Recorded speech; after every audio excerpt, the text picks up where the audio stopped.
you know, you don't know what you don't know until all of a sudden you get in a situation and you got an answer. And I think that if you ask me, one of the things that I probably did do a good job of this year is just being humble enough to admit that I don't have an answer in this situation. Yeah. You know, I remember one of the biggest calls of the game against South Dakota State, the semifinal game. I didn't know what to call. And I got up and said, does anybody have a good idea? And then Coach Kleiman, Coach Devin Kleiman, our safeties coach, had a recommendation. And then our D-line coach wanted to dial up a stunt up front, and both of them worked tremendously. So I want to publicly make sure that, you know, everybody knows. I get that call was those two guys without a doubt. It had nothing to do with me. Welcome to Inside the Headset, presented by CoachComm. Each episode pulls back the curtain on the coaching profession, spotlighting voices from every level of the game and offering lessons and insights for your own path. But first, a word from CoachComm. Deuce left, check with me. If they're in quarters match, we're going to Pittsburgh or Ohio. They're in zero. Let's go Hippo, Seattle, wide choice. If we call the protection right, it's 6. When a play call is the difference between winning and losing, your headset choice could be your most important decision. When the call counts, CoachComm is the only choice for clear, dependable communication. Visit CoachComm.com for more info. We got it, guys. Good job. Follow Inside the Headset on your favorite podcast platform and subscribe to our YouTube channel for exclusive content. If you enjoyed this episode, please give it a like and leave a review. It really helps others discover the show. We drop new episodes each week, so hit that follow button and never miss a moment. Now, let's get inside the headset. Coach, what's going on, man? How we doing? I'm doing really well, Mario. How are you? I'm good, man. Excited to hop on with you. Happy you got a little free time. I know you guys been grinding it out, so I hate that I'm taking away some of that free time from you, but I appreciate you being willing to hop on with us, man. Absolutely. Well, I got the girls down for a nap right now. We got two little girls, 21 months and 2 months. So anyway, my wife's got them and they're sleeping, so it worked out well. Yeah, there you go, man. Well, that's awesome. Congrats on the little ones. I got 2 little girls, kind of that same distance apart. They're a little older though, and know how special that is, man. We always start the podcast off with the same question, and it's, when did you know you wanted to be a part of this great profession? Yeah. Man, that's a great question. So I'm probably one of the unique ones as far as just major in college. I went for engineering. Just my dad did it. My older brother did it. And I think that I really, really knew I wanted to get into coaching. Probably my freshman or sophomore year, I was really interested in that. And I had a lot of great coaches growing up. My dad would have been probably the lead influence on that. But then I had an awesome couple high school coaches that really poured into me, poured into everybody on the team, you know, just those kind of guys that you just never forget and you love, and everybody invites to their wedding kind of guys. Yeah. And such a great experience there. And I had such a great experience playing for Greg Bull at NDSU and all the position coaches that I had and the other assistant coaches, that I just thought this would be a heck of a lot of fun to do. And I would enjoy it more than going to the office every day and being an engineer. So that was when I decided to during my college playing career. Awesome, man. And, one of the things that I think is absolutely amazing is, it's kind of opened my eyes up as I've done this podcast over the years, but you have these places where, Youngstown State, for some of us, some of the younger guys might not recognize that, but at one point in time, man, that's where all the coaches were coming from. They were all from Ohio. They were Youngstown State, Kent State, all that kind of stuff. And then, you got a group of bright offensive minds that have came from the University of Houston and, Western Kentucky here over the last few years. And North Dakota State, for about the past 15 to 20 years, has just produced this lineage of coaches all over the country that have just been phenomenal. And so, when you're in and you're playing, you probably don't realize that. But, do you ever look and say, we got Coach Braun and, Coach Bowl and just all these guys that have went out and done this tremendous stuff. What's your thought process when you kind of look at the coaches that place has produced? Well, man, great question. I think that probably twofold, right? Like, we've been very fortunate that NDSU gets to hire great coaches. Dave Braun, for instance, was a great coach before he got to NDSU. Did he become better at NDSU? Of course he did. We all did. Absolutely.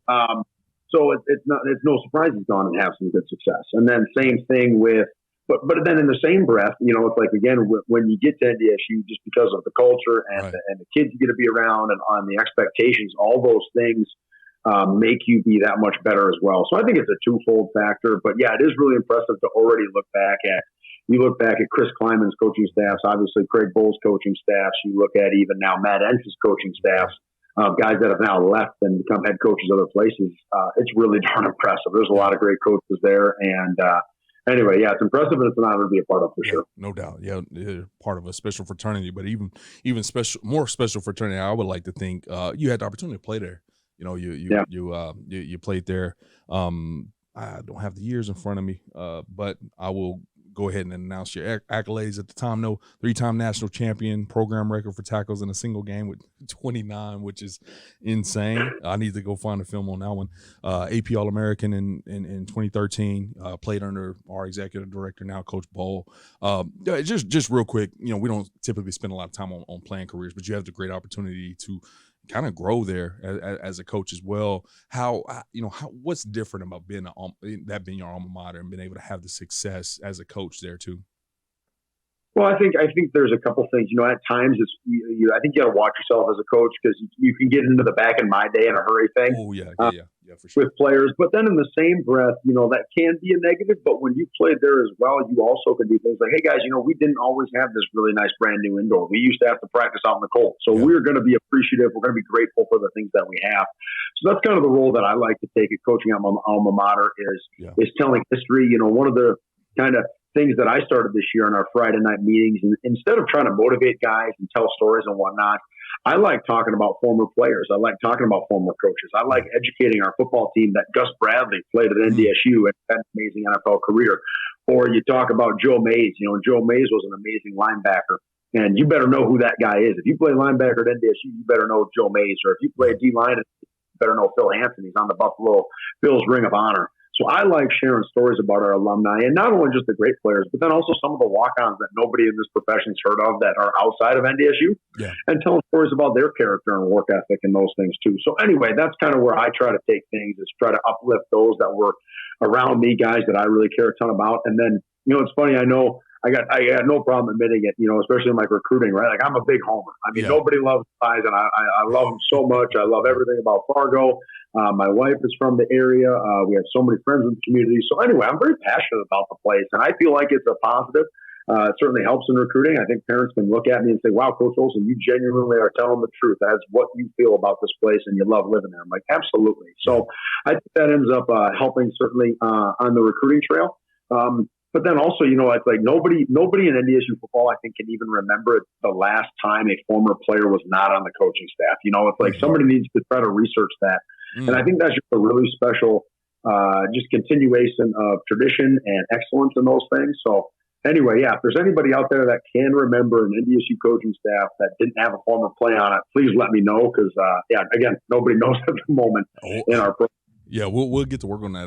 That's a really good point, and I think that'd be pretty cool to just go and research. And honestly, I did a podcast with Coach Bowl when he took the job, and he was in North Dakota State, I think in like the 90s or 80s, and he was talking about when it was Division II, and I didn't even realize that they were Division II, and they weren't that good at that time. And it was just it's like, golly, you realize things change over time and all that good stuff. Now, one thing I do want to ask you, this is very particular to you, because I won't get this opportunity, I think, to probably ask anybody else this question, now unless it's a teammate of yours. But as a player, you are a 3-time national championship winner, and we're going to get into your career here a little bit, but I'm going to fast forward over your coaching career. You won a championship in 2014, 2019, 2021, and 2024. You've been coaching for 11 years. You have 7 national championships. And, I recall back to having a really, really good season that I was a part of as a coach. And I ran into Josh Heupel, and then we were working a camp together, and he was like, congrats on the season, man. Don't take it for granted. Those things are hard to come by. And it was one of those deals where I felt like he was kind of burst my bubble, because they were actually our first game on the schedule the next year. And I just held on to that, because that next year we had the same team come back, and it was a much tougher season because the expectations were there for us to be good. How do you balance that when you've tasted success as much as you've been able to taste it as a player and a coach in that same uniform? How do you walk into a season motivated, encouraged, just all the things that I know you guys have to talk about?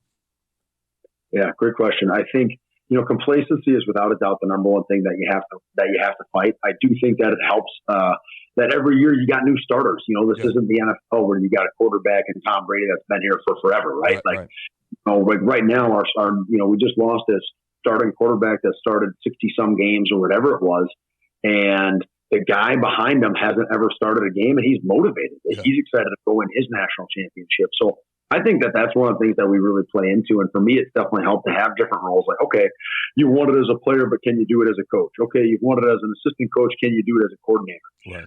And then other teams having some success, I'll give all the credit in the world to the other teams in our conference. There's some amazing programs in our conference that have done a great job, and they've continued to improve, and they've beat us. Yeah. And that's been a big motivating factor to be able to come out and say, no, like, we are going to climb that mountain again, and we're going to knock those guys off. So anyway, it was really fun this last year to be one of the teams chasing some of the other teams in all transparency. But as far as I think, just even some of the expectations of the fans and whatnot, like, and maybe this isn't the right way to handle it for everybody, but I need to be able to turn my phone off at certain times at night.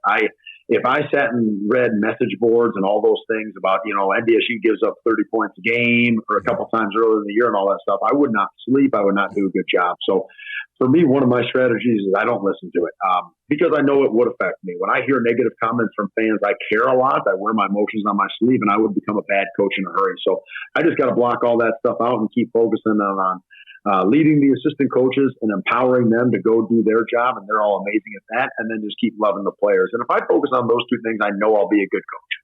Amen. Now, let's get to it here. One of the hardest things in the business is to kind of get your feet wet, get through that first door of just breaking into the profession itself. So 2014, I got here that you were a student assistant there at North Dakota State. How did that go down? How did you join that staff? Yeah, well, so actually, it's kind of funny. It probably worked out about perfectly, but my graduation calendar got jacked up a little bit. I didn't end up taking a fall only engineering class, but I had to take in the fall. And so anyway, I had to come back one more fall and finish it. I wasn't able to do it in spring. Okay. So it kind of worked out perfect in the coaching, aspect, timing of jobs, guys getting hired in December and January and whatnot. So anyway, I was going to be there. And again, it was amazing because that was Coach Kleiman's first year as head coach. I got a chance to meet Matt Entz. And then that helped me become his first coaching staff. When he became a head coach, I got a chance to work with Joe Klannerman, who's the DC at Kansas State, Jamar Kane, who's the D-line coach for the Broncos. So Coach Kleiman hired an amazing staff. Randy Hedberg. How can I not mention Randy Hedberg or Tim Polasek coming back and Tim coordinating for the first time there at NDSU. Yeah. So all the connections on that 14 staff were awesome.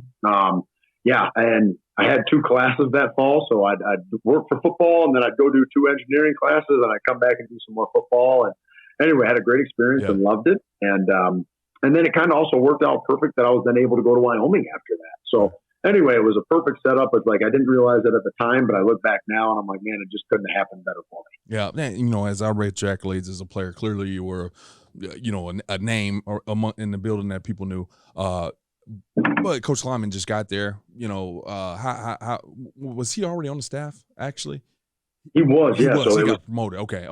Yeah, I got that part right. I got that part wrong then. So it wasn't a big deal for you to go in and kind of say, "Hey, look, here's my situation," and him able to kind of onboard you, huh?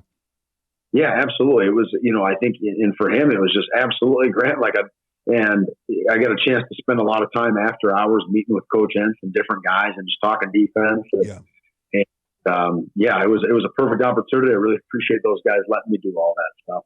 Now, taking 2 engineering classes, which I can only imagine as a, senior, around that time frame, it's not an easy job. And then also being a student assistant, graduate assistant, having those type of roles is not an easy job. How did you balance all that in that 2014 season? Well, it's funny, obviously your coaching hours went up quite a bit dramatically, but then in the same breath, the playing time hours and whatnot did. And shoot, I know, the best semester I ever had was, I think I took 18 credits of all upper level engineering classes going into my senior year. So anyway, honestly, going down to 2 classes, 6 credits instead of 18, I'm like, that was a breeze. Yeah. I will say the one class was a challenge. I didn't get a great grade in it. I could have worked a little harder, right? But fluid mechanics was a challenge. But anyway, I got the grade, I got the degree, and I moved on. You're talking to a health and human performance major, so I'm hearing fluid mechanics. I can't even imagine what y'all were doing in that class there, man. Now, one of the things that you said was interesting, just still tying into this, at least engineering interest that you had early on, was that you want to get into the coaching profession, and now you're kind of stepping your feet into it, and your dad's an engineer, your brother's an engineer. How do you explain that you're about to go work 20 hours a day and not make a bunch of money, and you're about to move around the country, to some people that might not understand it? that are in that engineering business. So how did that conversation kind of go within the family initially? Well, I think, for my dad, it was one of those, coached myself and my older brother all the time growing up in a bunch of different sports. And I would credit him a ton of, being able to go to watch a Vikings game or go to a Minnesota Gopher game. We're from the Twin Cities, and, we'd be watching something on TV or even basketball, and he would talk through things like, hey, do you see how by this guy making the extra pass, or did you see how this block was actually the key to the running back scoring the touchdown? It wasn't the running back. He pointed that stuff out from an early age. So anyway, I just had a passion for it then. So I think he was very understanding and supportive of just the opportunity and whatnot. I know maybe my mom, maybe not quite so much. Right. Parents are incredibly smart people. My mom was an accountant. So anyway, they understood a lot of that stuff really well. But yeah, incredibly supportive, awesome parents. And they, without a doubt, they know we made the right decision. Absolutely. Now, so the 2014 season, Coach Bowles obviously already kind of taking the job at Wyoming. You do that, you're there, you get your degree, you finish up. It's December, the season's over at North Dakota State. You got your degree in hand. What did that little time frame between you starting at Wyoming? What did that look like for you? Yeah, well, from my memory, we got back from the national championship game, I think on a Sunday or something like that, and I had my truck loaded up with whatever gear, all my clothes. I didn't bring a bed just because I wasn't about to drive a bed from Fargo to Laramie in January. That wouldn't have been a good decision. But I loaded stuff up, and I got to Laramie for that very next recruiting weekend. So I want to say game was on Saturday. I probably got to Laramie on like a Wednesday or Thursday, and bam, we had a recruiting official visit weekend immediately after that. And it helped a ton that a bunch of coaches were down there. I had some coaches that I'd known for a long time. Like, hey, I got a bed for you. I got a couch for you. I got some of this for you. So the transition was super smooth. But yeah, we hit the ground running for sure. There wasn't any vacation. There wasn't any celebration or anything. We were on in a hurry. Just national championship and back of the truck. Now, I guess I shorted you a little bit. I said this was in December. You're right, 2014, you won the national championship, so it's actually stretched to January. So I guess at what point in time did you have that dialogue with Coach Bowl that you were interested in joining his staff, and how did that go down for you to basically be able to leave after that national championship game to Laramie? Yeah. Actually, I think probably, Coach Bull, I bet, because I did, I made sure before he was leaving, I told him that I was interested, and my position coach, Steve Standard at the time, he went out to Wyoming. So they knew I was interested, and Coach Bull probably called me once a month after he left, just to check in on me, because we had a great relationship, and just ask how I was doing, and just kind of kept, hey, are you still sure you want to coach? My coach, I absolutely, I want to coach. So I think sometime actually in that off season, it was kind of like, hey, Grant, like if I have something available, I would love to hire you. Would you be interested? So that probably was even 6 months before I got there. Okay. And then probably was reconfirmed in December of like, hey, yep, Grant, there's going to be some openings. We've got some guys that are able to move on and are done with their graduate program. We would love to hire you. So anyway, yeah, probably a whole process, which I think I actually, I'll credit Coach Bull as someone that now I've learned is trying to make sure, like, okay, being able to hire young assistants and things like that, of like just staying in touch with people and communicating and doing a good job. He did an amazing job of that with me, and it was just a no-brainer to go join him after that season. Yeah, no doubt. I mean, I can only imagine even you sitting in this defensive coordinator role, not yet a head coach, how much, time-consuming things that you're involved with. The fact that he's the head ball coach at Wyoming, he's willing to call you once a month and check up on you. Yeah, that stuff means a lot, man. It really does, and I'm happy you're able to hang on to that and hopefully, pay it forward and continue to pay it forward. Now, you get there in 2015. No engineer classes. I'm sure you got some other classes as a GA, but that's a little different vibe, I guess. But now it's full-time ball almost. What was that transition like? And from your perspective, who obviously you're not getting 29 tackles in a game if you're not a high IQ player, but a high IQ player, you still walk in there and you learn so much ball and you think you knew so much and you don't realize you didn't know how much you didn't know until you kind of stepped there. What was that transition like to kind of been in that full-time ball groove? Yeah, well, in some ways it was nice as a young coach just to be in a town where I didn't have any of my college friends or high school friends like that, where staying late at the office wasn't a big deal. Coming home, getting home at 7:00 wasn't a big deal. I didn't have a wife or kids or anything like that at the time. So I think that helped a lot. And then combined with, I had a lot of assistant coaches that did an amazing job looking out for me. A couple of guys was obviously Craig Bowles, Steve Standard, Brent Vegan, who's the head coach at Montana State. I used to go to his kids' birthday parties every single year when we were at NDSU and just had a great relationship. So he would look out for me, and his wife was fantastic. Or AJ Cooper, who's now at Arizona State, or John Richardson, who's now at Washington. All those guys are just, hey man, do you need anything? Can I help you out? And I think a lot of them really, took opportunities to really take me under their wing as well and pull me into an office and maybe, make me talk a little bit of football with them, or just ask questions of like, hey, what do you think we can be doing better? So that was really good for me to just have all of those experiences. But then, as every young coach will tell you, you appreciate your coaches 10 times more than you did as a player once you become a coach, because you see stuff for the first time. Absolutely. So anyway, getting that appreciation for those guys while also working with those guys, I think was a really cool experience that, a handful of us get to do. You get to cheer for your position coach and other people that you love tremendously. So anyway, a lot of hard hours, and it was tough that first year. I mean, we went 2-10, if I'm not mistaken, and that was a rude awakening from going from 15-0 and 14-1 to 2-10. That was a really good punch in the face, which I needed as a young coach to really say, okay, do you actually want to do this, or do you just want to win? And anyway, I learned a ton in that 2-10 season. Yeah, that's actually a really good point. I think, not just guys that are kind of buried in success, but well,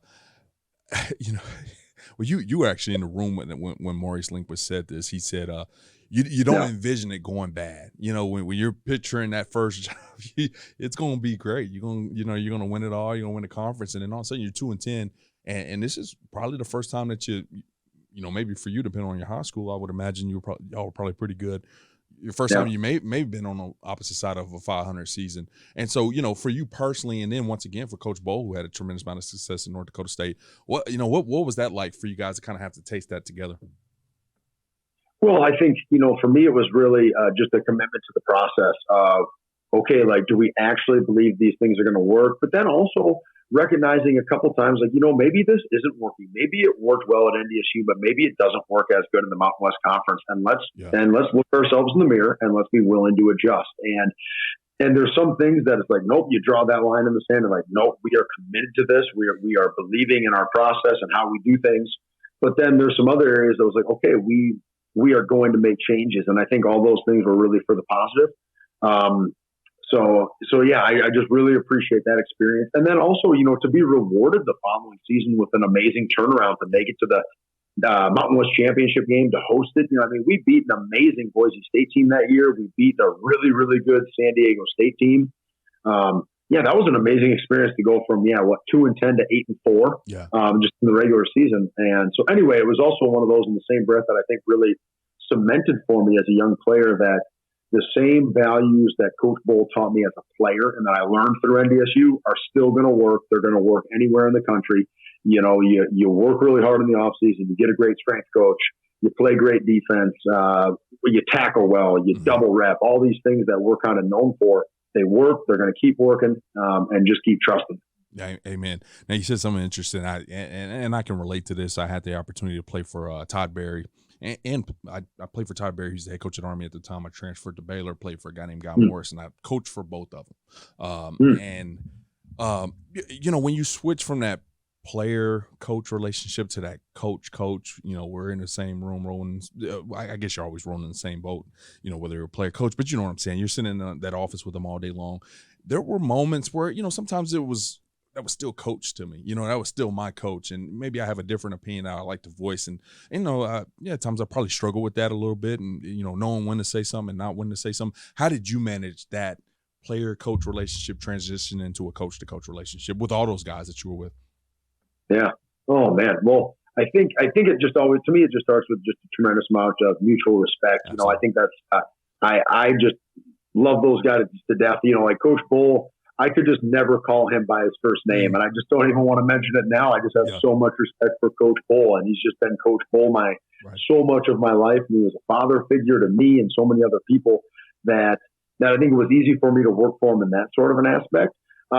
But in the same breath, I'll compliment him and some of those other coaches that I think when I was a player and when I was a young coach, it was a very collaborative effort. Just being as a player, hey, Grant, do you see it any different? Do you see the run fit being this, or do you see it being this? Yeah.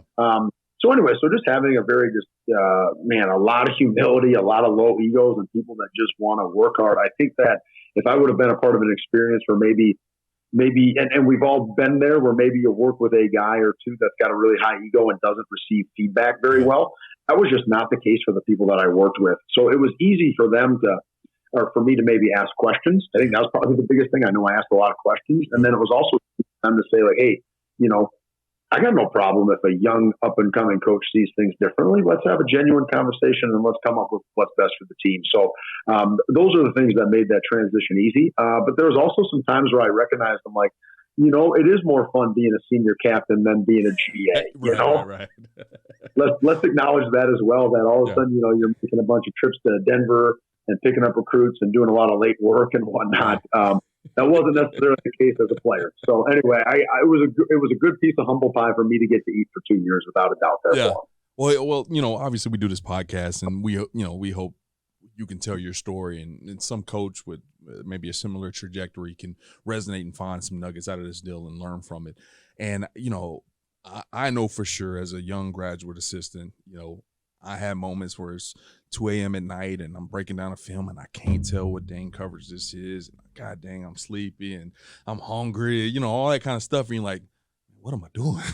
What did you have any of those moments early on? Obviously, you went on to have a tremendous amount of success, but I think sometimes the transparency is great for young guys to recognize that stuff happens. Yeah. Oh, absolutely. I think just whether it was some of the really late night sessions, I missed a bunch of my buddies' weddings, kind of thing. Couldn't make it back for it or couldn't afford the flight. Like I didn't have an extra $1,000 lying around for a flight. Like it's not easy to get into Fargo, North Dakota all the time, or from Laramie and whatnot. So just some travel things where it's like, man, I missed a lot. Yeah. So that was a challenge of really looking myself in the mirror and say, what would you rather be doing right now? Breaking down film or being at your buddy's wedding? Yeah. Getting ready for an appointment up in 3 weeks, or being at a camp, flying all over the country. You're tired, you're hungry, everything that you mentioned. So anyway, I think that was definitely a little bit of an awakening. I think we all went through that when we were young coaches, for sure. Of all of a sudden, you're breaking down that extra bit of film. But anyway, yeah, that was kind of some of those moments for me of just all those extra things that I was missing out on at the time. And then, yeah, just the realization that you're no longer a big deal. The starting linebacker gets a lot more love than the GA with the linebackers gets. That's exactly right. and that's okay. But then, I think I would just encourage young coaches, like if you don't have an older coach over the top of you that has taken you underneath his wing, then go find somebody else, or go get a different job and find somebody else who's going to take you underneath his wing. I was blessed. I had coaches that took me underneath their wing more than one and poured into me, and that's part of the reason that I have been able to have success. So that would maybe be my just simple message to a young coach. Yeah, absolutely. I appreciate that. Now, I don't quite know the Indiana State layout, so I'm going to make an assumption here as I say this, but 2016, at the end of the season, you get the opportunity to head over and be the full-time linebackers coach there at Indiana State. Now, I don't know if anybody from any staffs were on that staff to help you get hired, but regardless, even if they are, it's not loaded like the other two places were. So just kind of getting out your comfort zone a little bit, stepping into a new place. How did that job opportunity arrive, and how did you get the job? Yeah. So it was so my second year as a GA, and all of a sudden I'm starting to look at some things. I was like, man, I lived like a broke college kid for 6 or 7 years in a row, and I didn't mind it when I was in college. But all of a sudden, you start dating somebody, and you start getting serious, right? Which was with my wife in that second year, and that worked out great. But all of a sudden, I was looking for jobs and whatnot. So I kind of on my own, I went around to every single assistant coach at Wyoming and said, hey, I don't know what your opinion is and what advice you have, but I'm looking for a job. Do you know of anything? Can you help me out? Well, one of those conversations was with Kurt Mallory. He was our safety coach at the time. And he kind of was like, hey, like, Grant, I've maybe got some things going. Let me call you in a week or so, and I'll kind of be able to give you some advice, because he was going on the road recruiting and just had some interviews and things lined up. Well, he got the Indiana State job. Okay. And he called me, and it was one of those that I'm like, again, I couldn't have just been more blessed that I got to sit across our defensive table. I got a chance to sit across from Kurt every day for 2 years in a row. And for him, he said, Grant, you worked really hard. You were detail oriented, and you poured into the players. So I would like to hire you. So he got that job. So I think that was a very easy transition there for me. I didn't get the job by going and doing an interview. The 2 previous years were the interview. 2 previous interviews. That's right. Yep. Yeah. So anyway, just how you operate on a day-to-day basis allowed Kurt Mallard to say, "Hey, I'd like to hire a young Grant Olson who hasn't ran his own room, but I've seen and he's got some things." And Kurt kept helping me and molding me, and he put me in a defensive staff with some other veteran coaches, which helped a ton. That's how I ended up getting the job. It was good to go back to the Midwest. It was good to go back to the Missouri Valley Football Conference where you got some familiarity. It's like, okay, we're getting ready to play South Dakota State, or you're getting ready to play Youngstown. It's like, yep, I've been there before. I've been to the stadium. I know what to expect. So in some ways that made the transition easier. But yeah, man, we struggled that year. Oh my goodness. Going 0-11 was another good slap in the face. Oh, wow. Of just reality hitting you really well. And do you really want to do this? And are you willing to stick it out and keep fighting and keep pouring into these kids? And I look back and I just laugh. I'm like, man, I appreciate the national championships that I've won since going 0-11. Honestly, more than I did as a player, just because I didn't know any different. Yeah. And I'm like, I tell some of our young assistants still, and our young GAs at NDSU, like, guys, I have gone 0-11. It's no fun. So if you don't have a good sense of urgency, you better find one, because I'm never going 0-11 again. At least that's my attitude, right? Yeah. And just we're going to work our tail off to make sure we can win some ball games. So yeah, great experience there. I know it was really tough, but then again, the very next year to go from 0-11 to 7-4, and I believe, if I remember correctly, we had the largest turnaround, maybe not in all of D1, but for sure FCS that year. Oh man, what a tremendous experience! And again, like, I still tell people that one of the most fun wins I've ever had in my career, and this includes 7 national titles, is beating Quincy to win our first game at Indiana State that next year. So you go 0-11 and then we go and beat Quincy.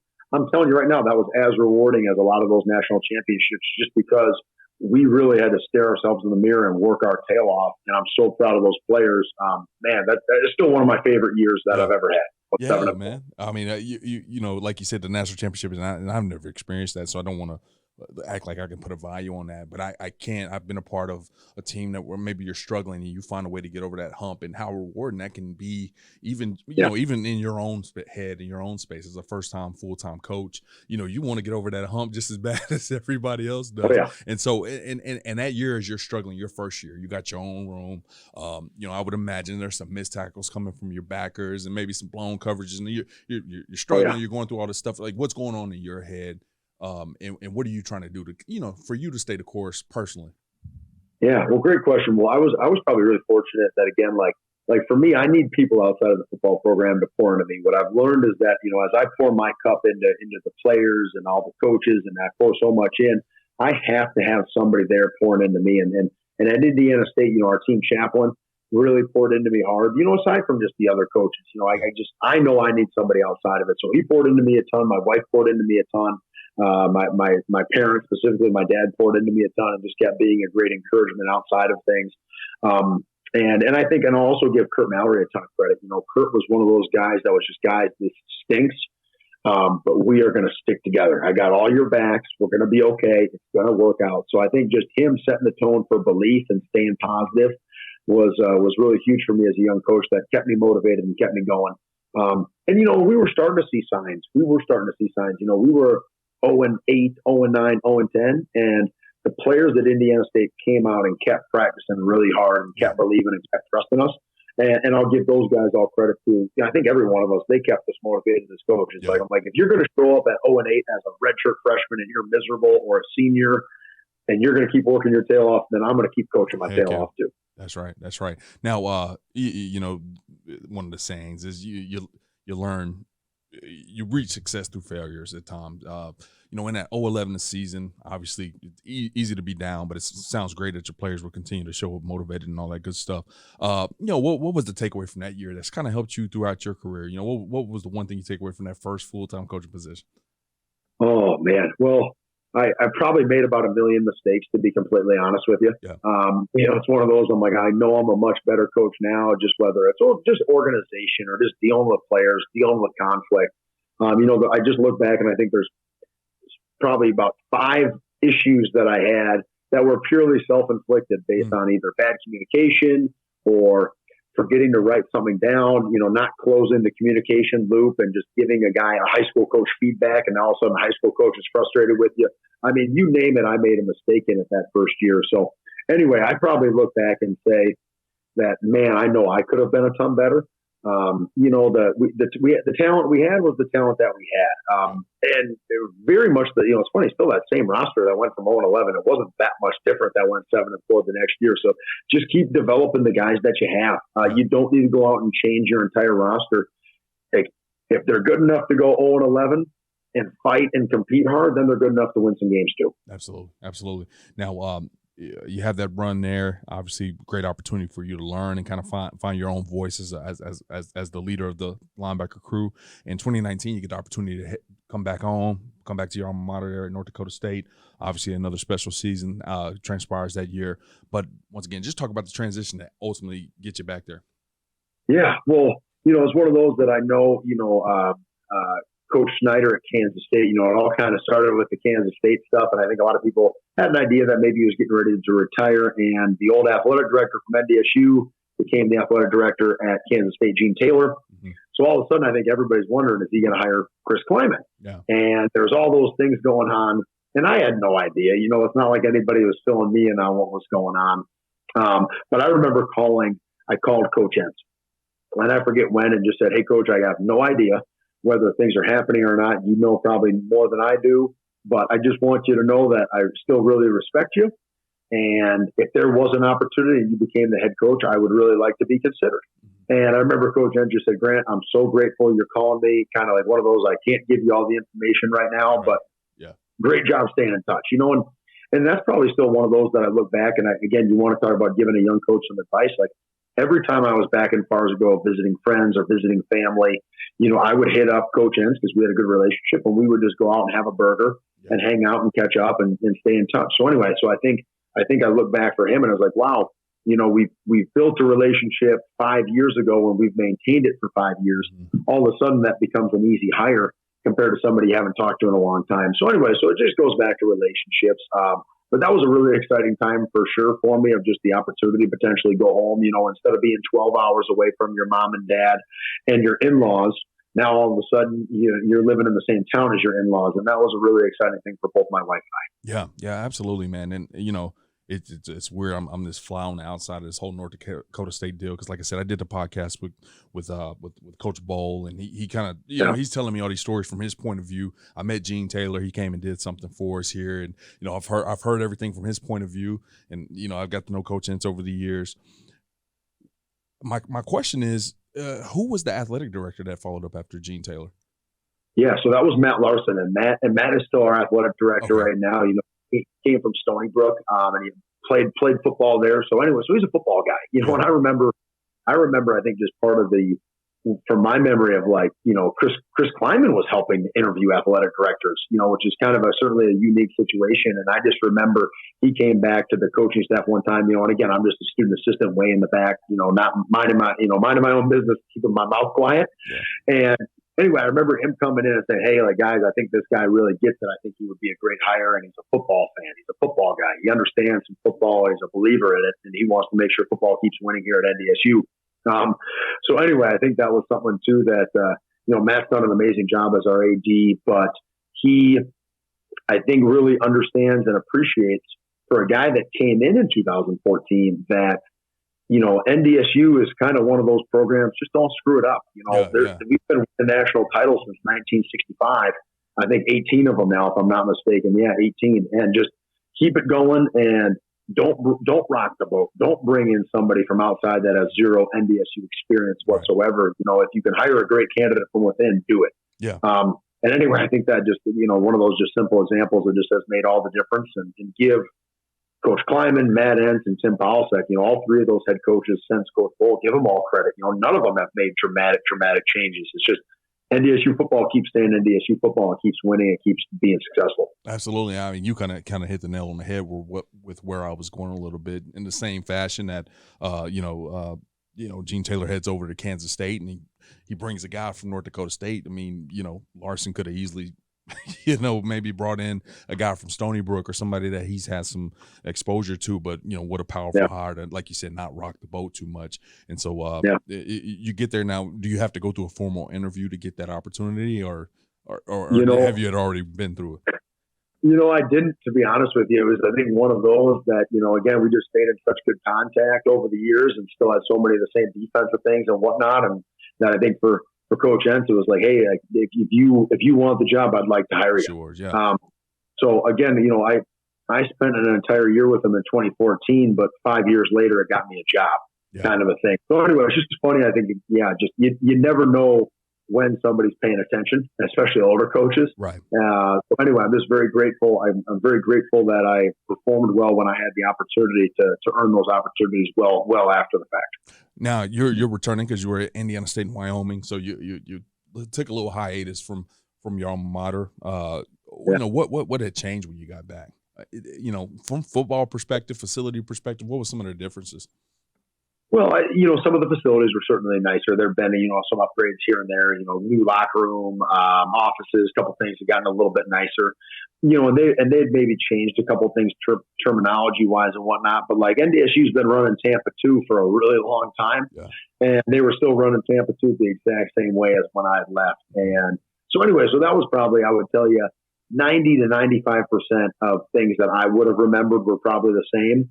And it's those marginal details here and there that you're changing and always tweaking, trying to always gain an edge that probably have changed. So anyway, I thought it was a pretty easy transition for sure.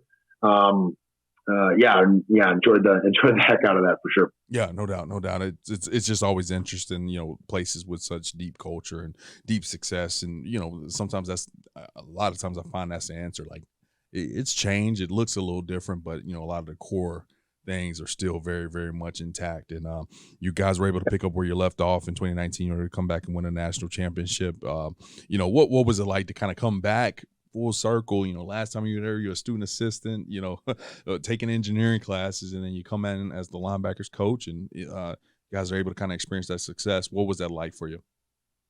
Yeah, well, man, a lot of fun, a lot of hard work. It was one of those of just like, and learning new football, some of those things that they had changed. Like, it wasn't like I came in and learned a lot, which I probably surprised myself on about how much football I learned in 2019, just from different guys, Coach Braun coming in as the defense coordinator to new guys on staff that had gotten hired. So that was positive for me. Again, helped me a lot as a young coach.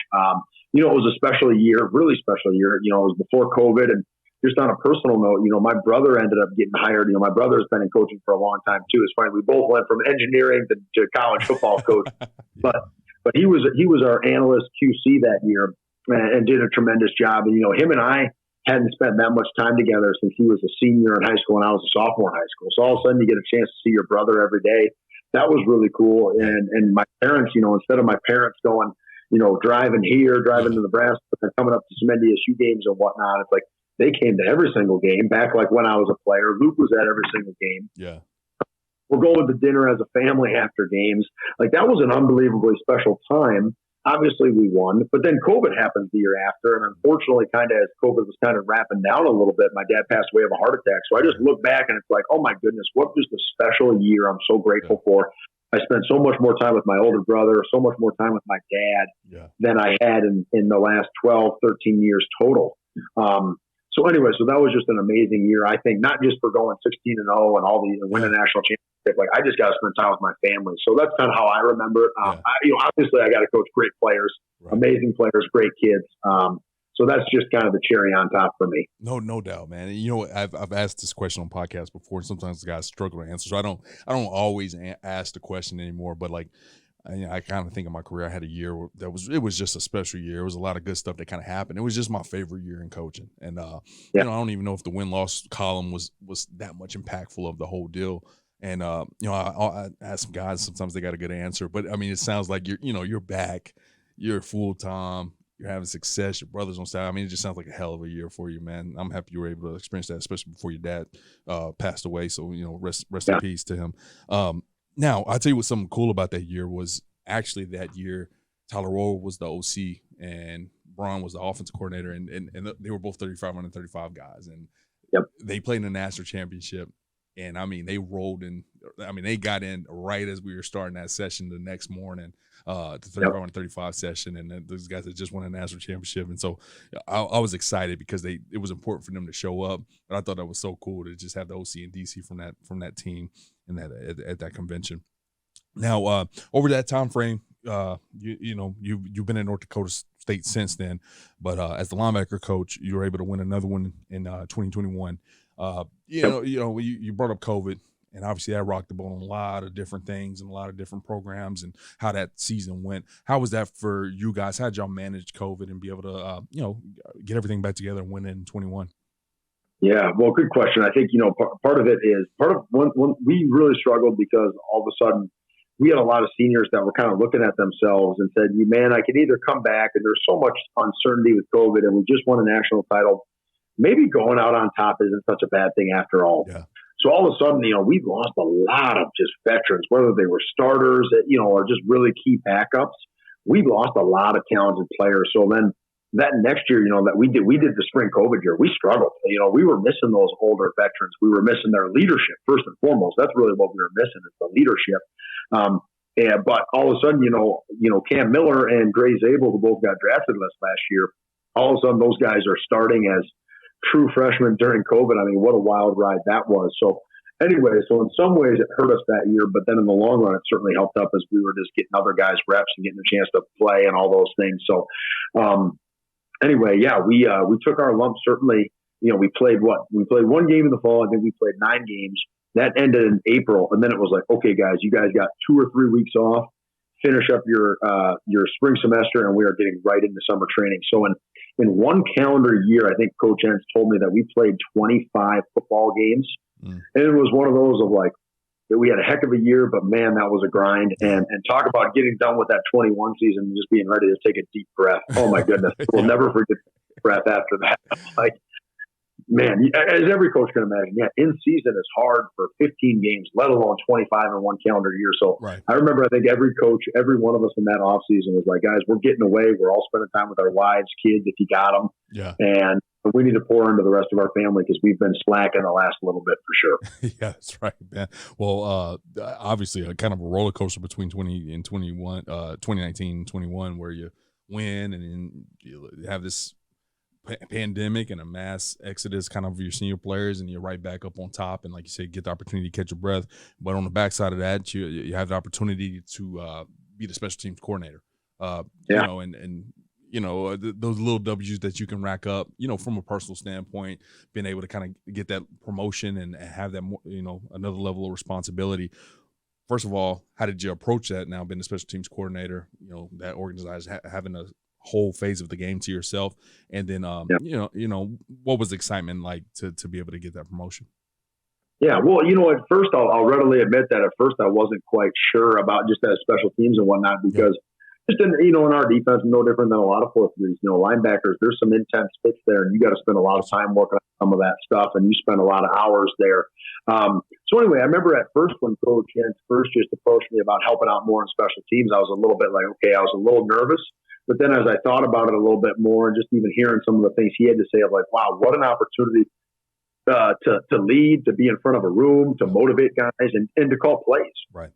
So anyway, I remember coming back a day or two later. I'm like, I think it was maybe even just a day later, and I remember coming to Coach Entz, and I knocked on his door and asked if he had a little bit of time, and he said he did. And I just like, Coach, I want you to know I'm crazy excited about this opportunity. I really want it, and if you're still thinking about it, I'd love to have it. Yeah.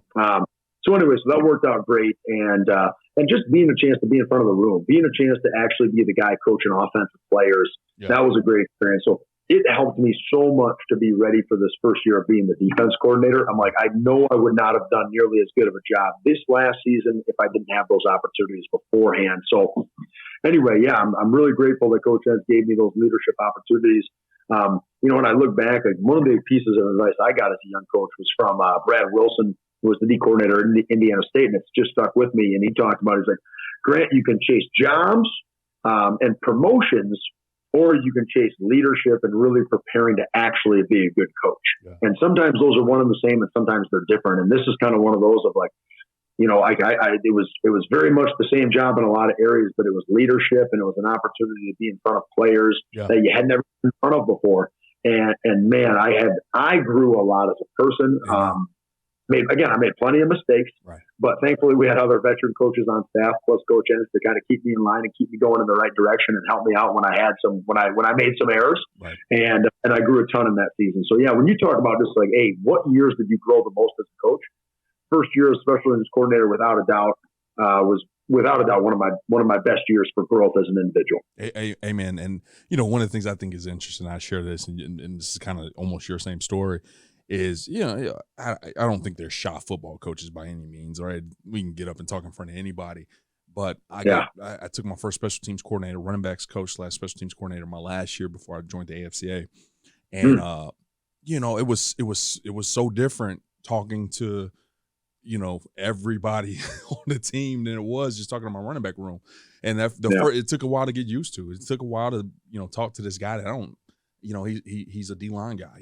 He's a defensive man that's athletic enough to be on special teams. We don't talk that much. You weren't from our recruiting area. I love you. I handshake you up, but I don't really have a relationship with you. And so, man, it was a lot of growth in my last year of coaching, just taking that special teams coordinator role, having that responsibility, getting to know those guys. And, you took the question off my paper because obviously I know that helped prepare you to be a DC, probably made that transition a lot smoother, being able to kind of reach across multiple groups, multiple coaches, coaches, all the things that kind of entail special teams organization, all that stuff that kind of rolls into being an effective special teams coordinator. And so let's kind of roll right into it. In 2024, you were promoted to special teams coordinator. You guys were, promoted to defensive coordinator, linebackers coach. You guys were able to win a national championship. Just talk about, once again, this success now. Like, I felt like we were just talking about 2019. You had just got your own room at your alma mater. Now you're running the side of the ball and able to find that ultimate success in the national championship. What was, this past season like? Yeah, well, it's one of those, again, like this one's going to go down for me in my memory bank of just incredibly special. I bet you, I would tell you of all of them, which one do I appreciate the most as far as national championships? I would without a doubt say this most recent one. And the reason why was all of a sudden you're a part of conversations you were never a part of before. So just all the behind the scenes preparation that the head coach does and that the other assistant coaches does, I've just seen more and more and more. So yeah, my appreciation level is through the roof. And you don't know what you don't know until all of a sudden you get in a situation, you got an answer. And I think that if you ask me, one of the things that I probably did do a good job of this year is just being humble enough to admit that I don't have an answer in this situation. Yeah. I remember one of the biggest calls of the game against South Dakota State in the semifinal game. I didn't know what to call. And I got a headset and said, does anybody have a good idea? And then Coach Kleiman, Coach Devin Kleiman, our safeties coach, had a recommendation. And then our D-line coach wanted to dial up a stunt up front, and both of them worked tremendously. So I want to publicly make sure that, everybody knows. I'll give that call was those two guys without a doubt. It had nothing to do with me. But anyway, and that's just one story of it. But just in the off season of, okay, guys, how should we structure things? So having a good mix of some veteran coaches that can kind of help lead and really I could really lean on hard, but then also having a good mix of some younger coaches with some fresh ideas really made our defensive staff a lot of fun this year, or that particular year. And yeah, really grateful for those guys. Yeah, and just to maybe flash back to the first game of the season for you, it's real. You're calling it, man. Every step. What was anxiety is probably not a great word, but what was some of the nervousness and things that you kind of had to work through in that first game and get used to doing this? Sure. Well, I think for me, it was one of those of probably just, where are my eyes going to be? Like, I think I learned in a hurry that your eyes can either be up watching the game or they can be down looking at your call sheet. And for me, and again, there's no right one way to do it, but for me, it was like, man, of just getting a feel and looking our players in the eye and seeing their body language and demeanor and seeing what the offense is doing. I had to figure that out in a hurry. And I learned that having my eyes up and seeing what was going on was really critical. But yeah, just what do you do in this situation? What do you do in that situation? All of a sudden in that very first game, there probably ended up being 5 situations where I'm like, I don't have a call here. Now I know what I want to do, but we haven't practiced it in 3 weeks or maybe our kids aren't as great at it as they should be. So all of a sudden there was a humility moment of like, okay, I've obviously failed this football team. I didn't have the football team prepared and ready for this situation. And that's 100% on me as the defense coordinator. So just learning that and recognizing it. You can't practice every situation, but anyway, yeah, that was awesome for me to go through. and then to come back and say, okay, great. Well, how do we remedy this, and this, that, I needed that. Yeah. Yeah. I think that's cool that you shared that, because, that's not one of those things that, maybe you can go ask other coaches, but that's something probably within your own self that you got to look in the mirror and say, okay, how do I fix this? How do I not be in this game next Saturday? And it's 3rd and 11 and I don't feel confident in what I'm going to call. And once again, I obviously don't want your answer of what you changed, but, how did that dialogue go so that next week was a lot smoother for you with that self-dialogue?